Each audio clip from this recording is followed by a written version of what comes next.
Koketso Sachane on Cape Talk, your number one news and talk station.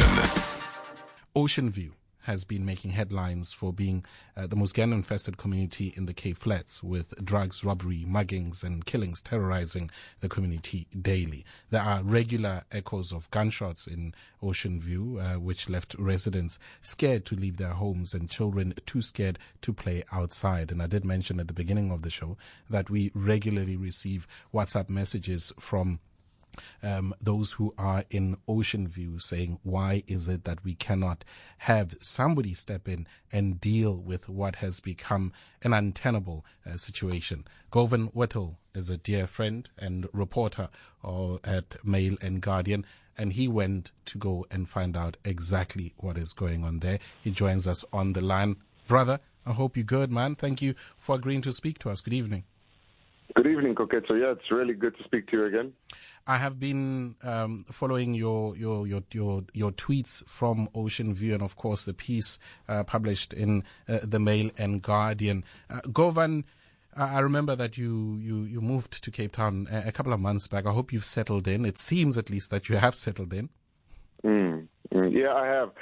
What I've actually done, Koketso, to get a feel for Cape Town, obviously myself being from the Eastern Cape, having lived in Johannesburg for so long, I figured the best thing to do coming into Cape Town was to visit the communities one by one and try to tell the stories coming out of those communities. So I've been doing that for the last 6 months or so, going around the Cape, and this last week, as you mentioned, I was in Ocean View, and I decided to do things a little bit differently this time around. Usually as journalists, we get criticized for going into a community during the day, speaking to residents, getting your comments, getting back out there, and then writing an article. So this time, I actually went to go sleep in the Oakley Court Flats for a night where the gang war is currently going on. That's the middle of the junky funky turf, just to get a sense of what it's like for these residents throughout the night, and try to capture exactly the angst which exists in the community. So I did that last week, and I have to tell you, man, the Eastern Cape also had some gang violence. Obviously, Johannesburg has crime of its own, but I've never encountered a community that was on edge as much as the community of Ocean View. And what I saw and what I witnessed in terms of people who are able to continue with their lives in the middle of what can only be described as a gang war, there's just an undescribable resilience from the people of Ocean View. The fact that they're able to still produce famous artists, famous sports stars, badminton champs, soccer champs, Oscar Peterson coming from there, and the fact that they have so much going on outside of gangsterism in the middle of a gang war was nothing short of inspiring, So it was really an eye-opener for me, and I have to say I saw a lot. And, when people say that there are regular echoes of gunshots in Ocean View, they're not lying. Yeah. During the daytime, in the morning, you hear the gunshots going off. In the evening, it's the same thing. In the early hours of the morning, it's the same thing. And just to sketch the scene, there's currently a curfew that's been implemented in Ocean View, where the police actually enforce it. And if they catch you outside after 8 p.m., as a matter of fact, after 10 p.m., you're basically guaranteed to be arrested if you're caught outside.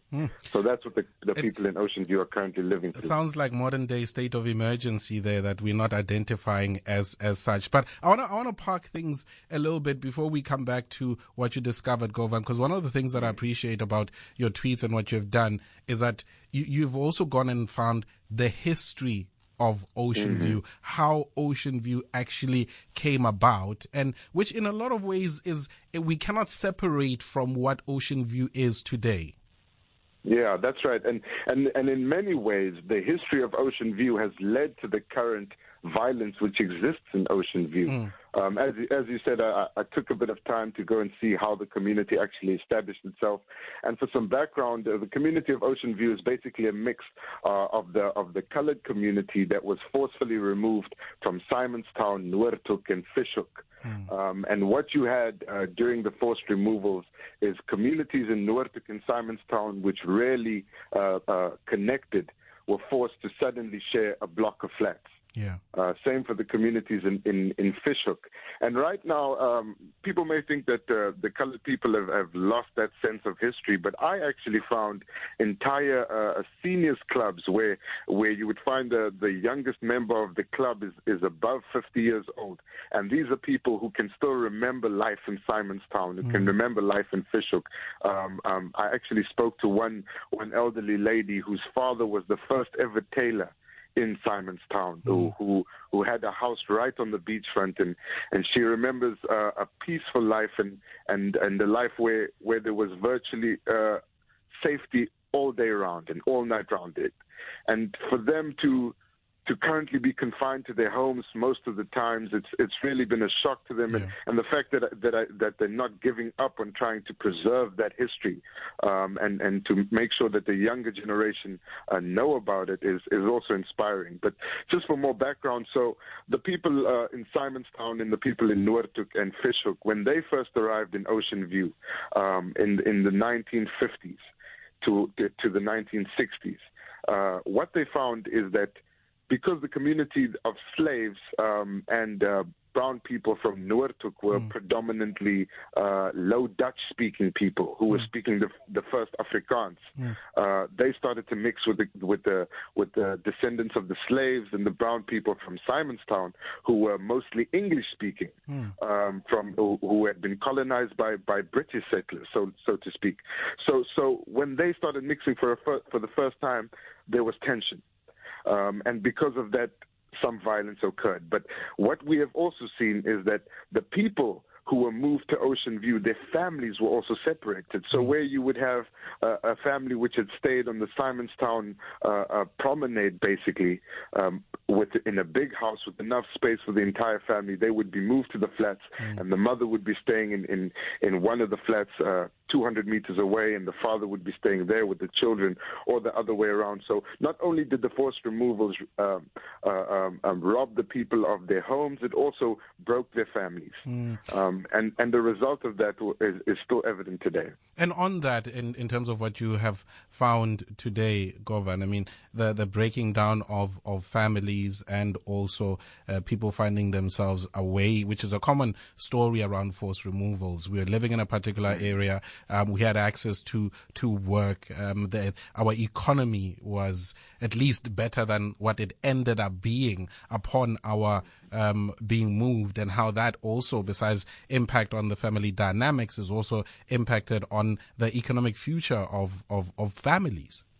Indeed, and the people that were part of the seniors club, which were actually the people who were removed from Simonstown that I specifically spoke to, they had preserved the history of not only who the first slaves were and how their families evolved while staying in Simonstown, but also which businesses they operated.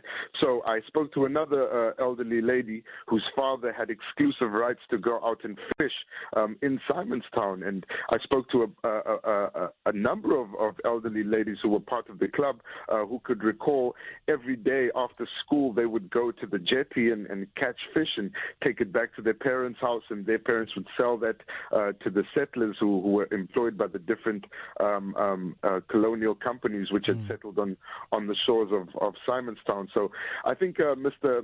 Patrick Tarek Mellet has done extensive research on the economic history of the first slaves and their descendants, and how they went on to own vast swathes of land, not only in Simonstown, but Camps Bay and different areas of the Cape. And that really demonstrates the extent to which the slaves, and I think they were called the free black slaves, those are the people that had essentially earned their freedom through generating some sort of economy within their slave community, upon which the companies which had settled in the area had become reliant. Stuff like fishing, stuff like tailoring. The ladies that I spoke to, whose father was the first tailor, basically made all of the uniforms for the first Navy, which had come in there, which was a massive income. And when they were removed, businesses were also taken from them and handed over essentially to the white people who were given control of the land. Yeah, you mentioned Patrick and the incredible work that he is doing. Of course, I mean, quite extraordinary. I had the the honor of having a sit down with him a couple of weeks ago, and just understanding the depth of his contribution, firstly to the struggle, but also the work that he's doing now in ensuring that history is preserved. An incredible human being.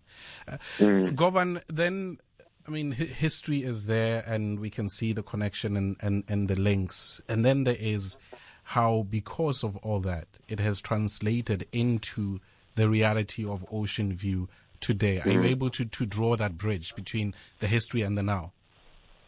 Well, essentially what has happened is, even though the people in Ocean View were descendant from the people who were taken from these three areas that I have mentioned, what we have had is an influx of people from across the Western Cape who have come to settle in Ocean View because of its proximity to these other towns. So you have people from Koketso, for example, who have made a living settling on that area, and that speaks to the migration towards urban areas in the Cape. But they have not been well received in Ocean View, and the existing tension and the desire for ownership of a piece of land has kind of driven this dispute between others. But I must say that in the main, what I have found in terms of the current gang war and what they have attributed it to is the number of gangsters who, when they are hunted in areas such as Mail&Guardian or Lavender Hill, turn to Ocean View because of its geography. Ocean View is an area which is surrounded by mountains, and then over the mountain is just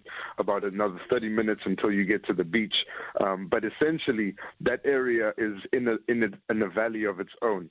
So the gangsters who I spent a lot of time with, the Junkie Funkies, have told me how their numbers were bolstered by the organization that was brought to them by these gangsters fleeing Mail&Guardian and Lavender Hill. And as these wanted people have come to seek refuge in Ocean View, they've also extended their gang and extended their influence in Ocean View. And because of that, that has become the life that most of these people, these youngsters, I might add, primary school kids, high school kids, 22-year-olds and 23-year-olds, that's the only life they know. I found one of the leaders of the Junkie Funkies, who is directly descendant from the slaves who were first settlers of Simonstown, who had thriving economies, having no interest in that history, or because of his reality is only what the gang has currently caused and what the circumstances that the war has created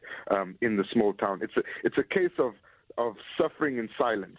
And I think that as they're fighting this war, the Junkie Funkies, against their rival faction and against the Taylor gang, they become further disconnected from the history. And the Seniors Club have become so desensitized to the violence. I have to point this example out, that at 5 to 11, as they were walking into their meeting to discuss how they plan to commemorate 50 years since they've been removed since Simonstown, the gunshots started ringing out just outside of the Civic Hall, 1 block away. And they've become so desensitized that their immediate response is, well, let's just close the gate so that the gangsters don't run through the hall for a shortcut, but we're not going to let this disturb our meeting. This is a daily occurrence. So on the one hand, you have people who were removed from these areas and who have such a rich story to tell, trying to preserve that history. On the other hand, they're faced with an onslaught by a gang which is also their descendants but has no interest in trying to preserve that history.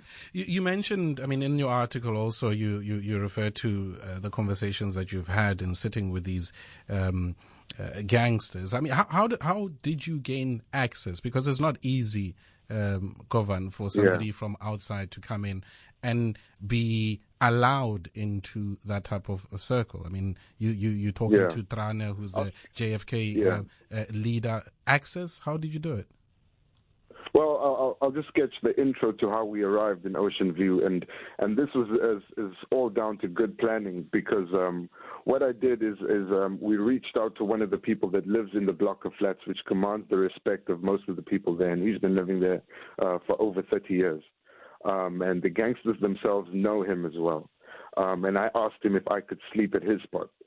So as soon as I arrived there, I basically went to go put my stuff down, and I asked him to just let me meet the neighbors. And in meeting the neighbors, I ended up meeting the siblings of these gangsters. And once I had explained to the siblings that I was here to try and hear the story, not necessarily speak to gangsters, but just see how the life in Ocean View is going on amidst this war, they said that they would ask their brother if it was okay to come and speak to me. And I hate to put a stereotype to it, but this is literally what happened, is that when Trana and the other junkie funkies heard that there was a journalist living in the blocks of flats, they came out with the rest of their gang because they wanted to boast about the numbers that they had and the turf that they had controlled.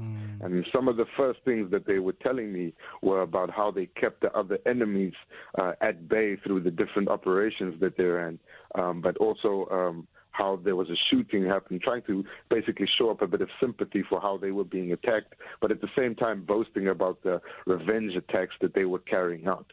So it's something that I find difficult to accept, that someone would be boastful in their violence, but that's the reality, and that's what we found in Ocean View. Yeah. I would have thought it would be more difficult to gain access to a gang and get someone to speak to me openly and freely and be willing to have their pictures taken. But that was certainly not difficult at all. I have to put a disclaimer to it as well, and I find that this is probably the case for most journalists. Throughout the day while I was interviewing them, I made it clear to them that I'm a journalist, and look, you're not going to get anything for giving me this interview. Yeah. But sure enough, at past 10 at night, while I was laying in bed, the person that I was staying with actually had to go sit on the stoop to make sure that they don't come looking for me. And they came looking for me, and they're saying, his exact words were, where's that journalist that can speak Afrikaans? He's got to give me 150 rand because I spoke to him, and interviews, that thing's going to be in the paper. I need something, So the threat was always there. At different times during the day, I also had threats that they wanted to I don't know, rob me or anything. But I basically placed my life at their mercy because I told them that I was a journalist, and I told them what story I had to tell. And most people were receptive to that. I must say a lot of them were taken aback that I was willing to just stay there with them. And I think that gained a lot of trust. But at the end of the day, I did see them wanting something in return. Govan, I got respect for you and the work that you do, and I will encourage people to go and access your piece, and we need to talk a bit more about some of the other visits and where else you are going. But thank you very much, my brother. Thank you, Koketso. I appreciate that. Thank you. Govan Whittles is Mail&Guardian reporter there. He decided, being new in Cape Town, go and learn. And learn he did, visiting different communities, and the most recent article published via Mail&Guardian, the life goes on in bloody gangland, the drugs, the bodies, the violence. It's hard to comprehend how people live in Ocean View.